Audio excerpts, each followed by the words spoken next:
بسم الله الرحمن الرحیم. در سال 1404 نوروز پنجشنبه است.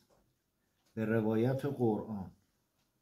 اگر نوروز پنجشنبه باشه صاحب سال مشتری، احوال ملوک و سلاطین وقت نیکو بود و مرادهای ایشان برآید و حال درویشان نیک بود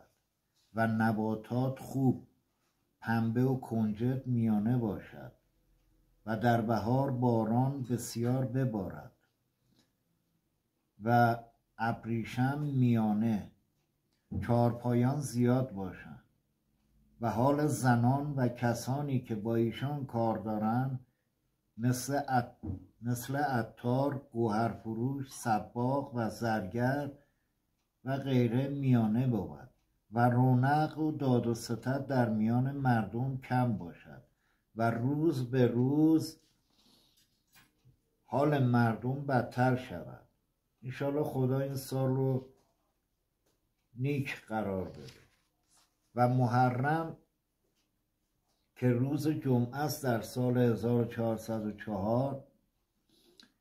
در این سال زمستان سرد نباشد و باران کم ببارد و آب رودخانه ها کم باشد. در بلاد جبل 100 فرسخ در 100 فرسخ قلعه کم باشد و مرگ در میان مردم بسیار و در ناحیه مغرب گرانی و به بعضی از درختان آفت رسد و روم را بر فارس غلبه عظیم پیدا کند. به روایت دیگر غلات در مصر و شام و حبشه کم به عمل آید و گرانی در بلاد مغرب و فرنگ و اطراف اندلس حادث شود و ارزانی بسیار در بلاد پارس و هم رسد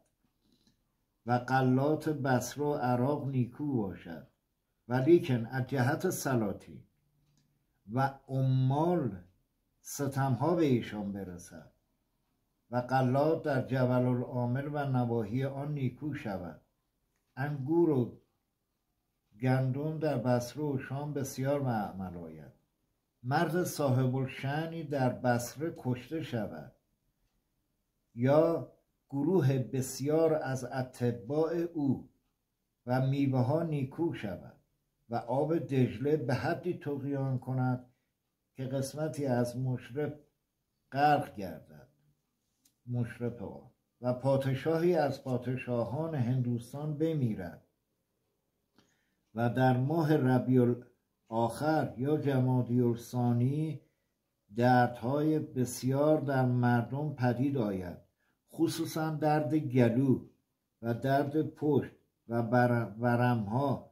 و درد حلق و امراض شکم و یرقان، جرب و دملها بسیار و زنان آبستن فرزند سقط کنند